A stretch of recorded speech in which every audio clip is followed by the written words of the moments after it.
we need to start questioning the American dream as it's come to be, because what it was initially was something different.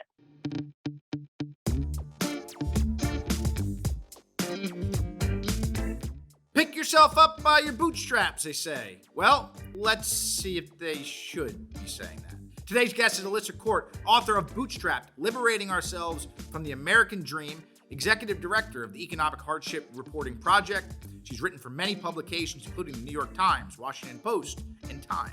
Her honors include an Emmy Award, an SPJ Award, and a Nieman Fellowship. She's also the author of multiple other books, including Squeezed, Why Our Families Can't Afford America, and Branded, The Buying and Selling of Teenagers. Bootstrapped, Liberating Ourselves from the American Dream is a book that's about, it's challenging this promise that you should just pull yourself up by your bootstraps. It's obviously a central story in the American Dream. It's believing that if you just work hard and you rely on your own resources, your own grit, that everything's eventually going to work out. And I think we all know that in America today, that isn't always true. Alissa's deep reporting and lively writing on this topic puts it in the categories of other books you may have read, including Evicted and Nickel and Dime, two other great books. I was walking through the bookstore in DC, Politics and Prose, and I saw this book jump off the shelf. Because it jumped at me, I bought it. And because I bought it and I read it, I wanted to talk to Alissa.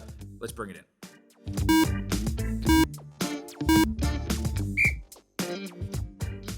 So I guess right out of the gate, Alissa, I'm sure you've heard this question before. Like, why'd you write Bootstrapped? Yeah, so I run an organization called the Economic Hardship Reporting Project. And, we're basically a poverty and financial instability organization, in the sense that we get people to write about inequality, take photos, do films, but also to write their own stories and to shoot images of their own lives, of their images of opioid crisis, that somebody's family in Ohio, that was one photographer, another person did a story on their own eviction. And because I edit these folks for the last 10 years, I created this organization with Barbara Ehrenreich, the late, great Barbara Ehrenreich. I got a kind of taste of America's contempt for people who are financially unstable, and not just America per se, historically, in terms of our mythos, our classic novels. I can get into that later, but also just public opinion and political opinion, because I'm getting these emails and comments about our contributors, who many of whom are working poor, like, what is wrong with them? Basically, why are they single? Why do they have different husbands? Why do they have kids on their own? Why did they go to college and rack up debt? Why didn't they go to college and just why didn't they just better themselves? Why do they own their homes? Why don't they own their homes? So you're getting these comments from other Americans that are sort of trying to find a reason why other people are struggling to try to protect themselves. I think it's basic human psychology. There's a name for it. It's called loss aversion, and it's that the fear of losing what you have is greater than the desire to gain. And I think a lot of the contempt that people express about people who are poor and not wanting college debt relief, not wanting to have favorable welfare policies, that kind of thing, and making these nasty comments about people who are struggling, comes from that fear. So that to me was like, okay, I want to trace that back. I didn't understand that then, actually, the loss aversion as clearly as I do now. And I really wanted to understand where this idea that we're all supposed to make it on our own, and if we don't, we're somehow undeserving, comes from. And I guess, what did you learn about that on where it comes from? Yeah, so I found that it came from, a great literary tradition. In part, it comes from people like Emerson and Thoreau, the Transcendentalists. I went to graduate school in literature. I love those guys, but I saw in their writings this kind of you have to do it on your own, and some pretty churlish writing about the poor, that surprise whenever I bring this up with people who love Emerson. They're like, oh my God. And like, yeah, he really, like kind of anti-charity sentiment, you must do things on your own, like Thoreau, Walden and all that. And then on through, Laura Ingalls Wilder, also Ayn Rand and Horatio Alger, who I can talk more about as well. And political speeches. So I sort of did these close readings of a lot of political speeches, and they were stressing things like rugged individualism, that was Hoover, or 1,000 Points of Light, kind of all about charity and nothing about welfare, that was Bush 1. Even, Clinton, it wasn't just Republicans who were stressing that we're all supposed to do this on our own, let's end welfare as we know it. So that, to me, I was looking at this language and this mythology that was sort of bolstering this twisted pioneer ethic that I think a lot of Americans still have. Yeah, you talk about like America just isn't the land of bootstraps. It's wild when you never really pause and think about the concept of picking yourself up by your bootstraps until you realize that it's actually impossible to do that. And it's been something that just you hear, especially in environments with something where somewhere around half of U.S. workers are in frontline work. Many are in hourly work. Many in these categories carry not one job but multiple jobs. I guess in the process of after you released the book, what surprised you most from some of the feedback? After people were able to process, some of the revelations that come out of the book. Well, I mean, I got some very beautiful notes, about people's lives. I mean, I could probably find quotes for you from them. I mean, they're kind of the opposite of these nasty comments. They were saying like, thank you. I was always ashamed of needing therapy. Or like, like I was ashamed of, my father told me I was supposed to, make it on my own, and I was never able to, and he wasn't either. And I've always blamed myself. And, thank you for deconstructing really this mythology. So some of those were incredibly moving. I've been really happy to see the Horatio Alger myth. They haven't really mentioned my book, but I was like, wow, Horatio Alger is in the news a lot now. So I do think that there's been some kind of rediscovery of everything that was wrong with Horatio Alger. There's reporting on the Horatio Alger Society, which Clarence Thomas was a member of, and was this right-wing society that bolstered a lot of really creepy politicians. And, to begin with, Horatio Alger himself is pretty creepy. So that renewed interest in this twisted figure that's at the root of American conservative thought. Although I don't actually think Horatio Alger novels are exactly doing what we think the Horatio Alger story is. But at any rate, as a symbol, it's twisted and hilarious. I can get into that, but there's been renewed interest in everything that's wrong with Horatio Alger. What do you think, for somebody that's listening who goes out and picks up the book and reads Bootstrapped, that for those that are C-level executives, the owners in our communities who own businesses big and small, I guess what do you what do you want them to think about at the end of the day and consider when they go back to work after reading Bootstrapped? What do I want them to think about? I want them to feel sympathetic towards the people in their communities that need help. And I want to win the hearts and minds in that way. I want them to, if they're employers, to really think about what they're asking from their workers. And also, if they're employees, to not be afraid of being dependent on others and showing their vulnerability. I mean, I think that part of the problem of today's corporate culture is you like, I write about this in the book, there's a lot of band-aids. There's things like, kind of mindfulness, corporate mindfulness classes, and positive psychology that's doled out rather than, trying to get to the root of the problem, which is, a lot of jobs are hourly, they're not unionized, they don't give adequate support to their workers of various kinds. And meanwhile, many of us have kids and we don't have any support for daycare.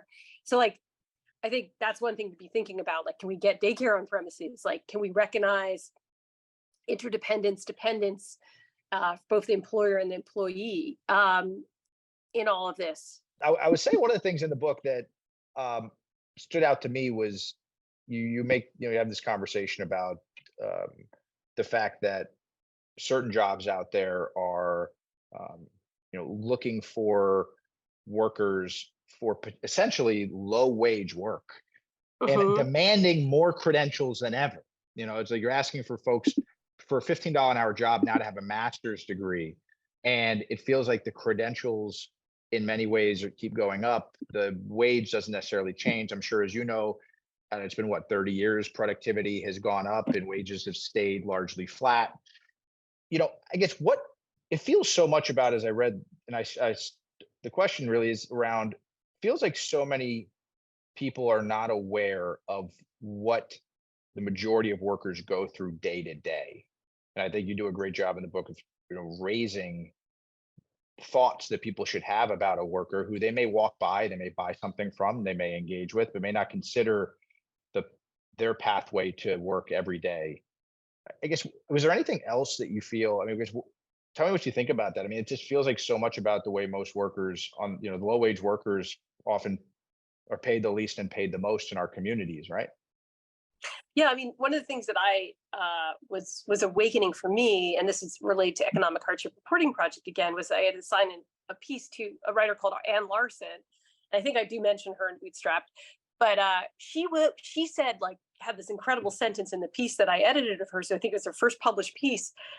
She was working as a grocery store in Utah, and this was heart of the pandemic, beginning of the pandemic, putting herself at great risk. And she said, "I am curbside delivery." And it was a real revelation, because if you were hanging out with middle class people during the pandemic, they were like boasting about how they found curbside delivery. Do you remember that moment where it's like, Mhm. yeah, like, there's a great health food store, on the, other side of the highway that, we can get curbs. And I was like, this woman who's a writer and an organizer and a brilliant person is able to say this, like, that's a human being. And it's almost like even the language had kind of subtracted the human element. And to me, that was a real revelation, just to think about curbside delivery as is a person. And I think that's something that I want to keep getting at. And phrases like unskilled labor, uh, anybody who's ever tried to make a pizza knows that there's no such thing as unskilled labor. I make pizza for my kid. It's really hard. It's like, it is not thin crust. And I think that this is, the people who make these pizzas are often called unskilled laborers, right? Or people in a department store. This was, Barbara Ehrenreich's famous example that, if you work in a lingerie department and you have to give people, not just SKU codes, but tell them where to find the bras, I'm not sure I'd be able to do that, right? That's a kind of almost visual thinking. And again, we call that, a lot of that kind of work, unskilled labor. So I think that those are things that I'd like to bring to the fore as well. That, I mean, the pull yourself up by your bootstraps idea also rests on the contempt for the people who haven't done that. But the people who haven't done that and are unskilled are often not as abject as kind of the American system of value would have it. Like, we just think of them as low wage workers that are kind of this like faceless mass.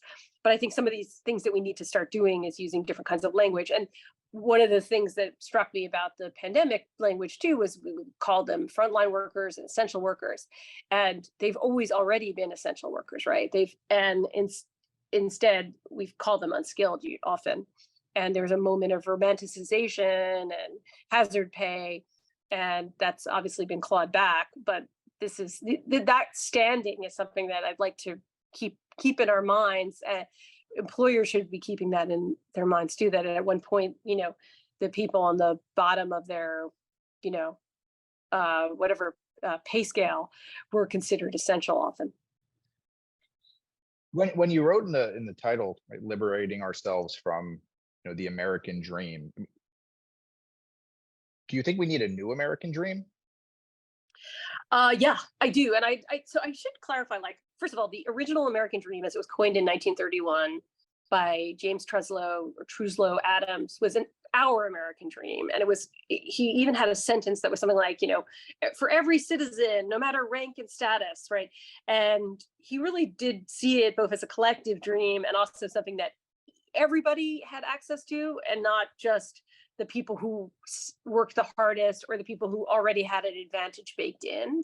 And like a lot of these other stories, like meritocracy, which, by the way, was coined in 1958 as a negative thing, we need to start questioning the American dream as it's come to be, because what it was initially was something different. And when we're thinking about this new American dream, like I have lots of solutions in my book around that. Many of them are smaller. They're things like, workers' cooperatives or mutual aid or new kinds of philanthropy that is kind of grassroots and like not just giving money to Yale and Johns Hopkins, which is what's typical, but giving it to community colleges and giving it to apprenticeship programs, giving it to historically Black colleges. Like this is starting to happen. Mackenzie Scott has been doing that, but that's one way to get to a new American dream, to make it accessible, to make it supported. So workers' cooperatives is, again, when somebody owns part of their workplace. And I interviewed people at 6 different worker co-ops around the country about that, about what it meant to work for an auto shop where you it's a co-op, or to work for a farm where you sort of own the farm. You work for a catering company where you own the catering company, or work for an app where a driver's app where you own the app, and the level of pride and also kind of power that you might feel like you're closing in on that dream. And so these are ways that I was thinking towards a new American dream. I mean, some of them are also political, some of them are also about mindset. So I have lots of thoughts on that, but I don't think we should totally give up on the American dream. I think we might have to go back to the earlier version of it to get to the better version that awaits us. The you mentioned earlier talking about children. I have a 6-year-old daughter. I think about a lot the kind of work she will be doing, and I think more and more as I look around, we're about to be in the midst, I think, in just a few weeks of another presidential election starting up. What do you say to young people who may be listening, who are in the workforce? What would you say to them around what they should be, a word of advice or something to be considering as they prepare to go to, can't believe I'm saying this so early, to submit their ballot for not just for all up and down the ballot, not just the president, but for federal, state, local. What should they be thinking about in this moment as they think about their future and how they can be a part of maybe amending or creating a better American dream?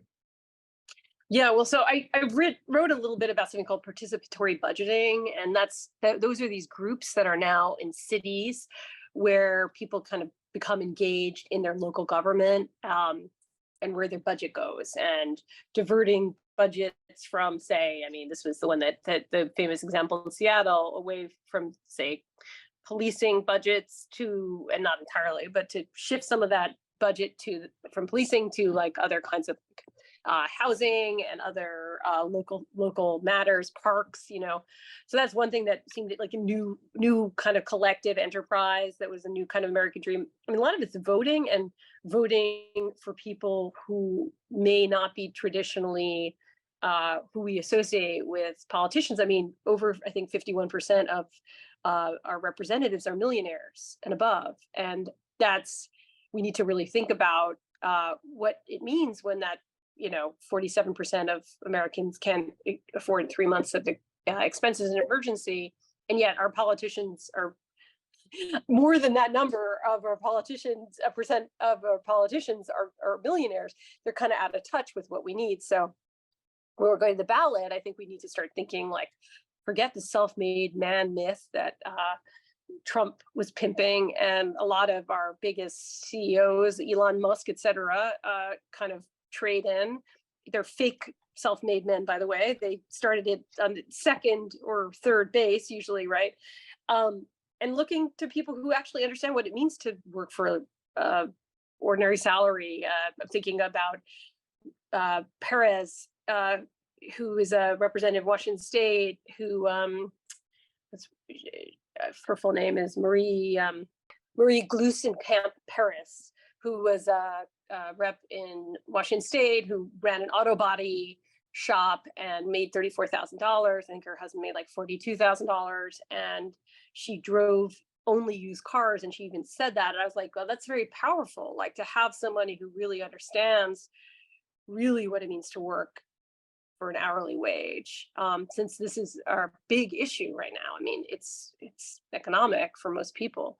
And then, I bring up this example often, Maxwell Alejandro Frost, the representative of Southern Florida, who didn't have enough money to rent an apartment in DC when he was elected. He was 26 years old, he was elected to Congress. So he couch surfed at friends' houses, and he came out as doing that, and then was maligned by the RNC and other kinds of like Republican Twitter accounts. And he said, I don't buy into this bootstrap stuff. And I think it is important to be thinking about voting people who, like millennials and Gen Zers, have not had the financial advantages of sexagenarians, but the politicians that are older. And part of it is they grew up in a moment of far greater mobility. But it's important to have people who didn't have that representing you, because they really know what you're going through.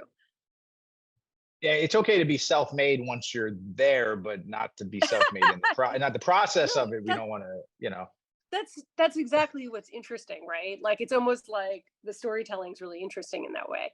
Like you can't be a Horatio Alger story, so to speak, in media res, like happening. It must have happened like 50 years ago in Scranton, right? Or in Queens, which Right. didn't happen, but Trump would say it did happen. Yeah. Right. No, totally. Alyssa, I appreciate you taking time. One final question for you. What is your hope for the future of work? Well, I'm really hoping that, union numbers are going down, but interest in union is going up. So my hope is not that they're a perfect panacea, but that there is more engagement in workplace organizing. To me, that's one of the best things that we have going. In journalism, because I'm a media expert and I run a nonprofit around media, it's more philanthropic dollars given to grassroots media organizations, and not just to, the biggest nonprofits, but to places like mine, but even smaller. EHRP is a medium-sized, or like a small to medium-sized media nonprofit, but there's tens, if not hundreds, of media nonprofits that are local. They're like Arizona Luminaria, and they have these beautiful, cool names, Maine, and they're, really watchdogs right now in the local environment. So that's one thing I'm hoping. I'm hoping that more of that kind of new philanthropy that's thinking on the ground level, not just on the bird's eye level, will go to those folks and support media and media workers increasingly on the local level. So yeah, I guess it's two-part: more unionization, more also like alternative unions. Like there's not nonprofits that are engaged in this, where they're trying to teach workers how to advocate for themselves. So that to me is also really useful. And some of it's internal. Like we have to sort of think as workers of my generation and younger.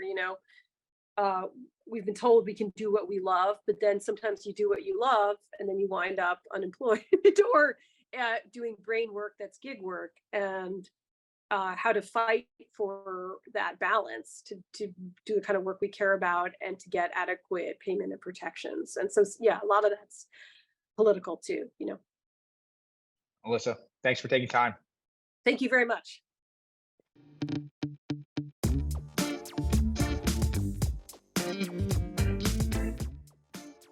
Alyssa's comment that there's a lot of Band-Aids rather than, real solutions being deployed today in America when it comes to hours or inconsistent hours or poor wages, is a real point that we should all understand is a challenge that is ultimately not just creating it harder to build and grow businesses, but it's not healthy for us as a society. It's not healthy for our workforce. And maybe that's why it comes full circle. And maybe I should have started with that, because of the fact that it creates so much strain and challenge. It puts so many others out of reach of the American dream, that it is bad for business. And I always talk about this when I talk to C-level leaders. and Alissa made this point when she's talking about, kind of the culture of how we talk about people being lesser, inferior, companies who look at workers as unskilled or not having, the necessary requirements in order to perform. So they go in a different direction when it comes to automation or investment in general. Organizations have a choice to make. You're either leaning in or you're not. Leaning in means not employing band-aids. It means creating real solutions. It means turning your human resources department into human development engines. It means paying fair wages. It means investing in an environment where workers have a better line of sight into their schedules. It means caring for your workers before they clock in and after you clock out, because at the end of the day, until we do all that stuff, there's no bootstraps that anybody's going to be pulling on to pull anybody anywhere. And I think that, her closing, Alyssa's talk about this call is a relevant one, and it's a timely one as we think about the year that we're in. This call for a new American dream that is accessible and supported, and ultimately ensuring that everybody has a fair shot, because that's really what it's all about. So thank you to Alissa Quart for taking time to join us today. If you haven't already picked it up during the course of this podcast, head on over to your local bookstore and ask them for Bootstrapped, Liberating Ourselves from the American Dream. Pick it up, read it, and then do something with it. Now, don't forget to subscribe to Bring It In so you never miss an episode. We've got some awesome guests lined up that you're not going to want to miss. Now, back to work.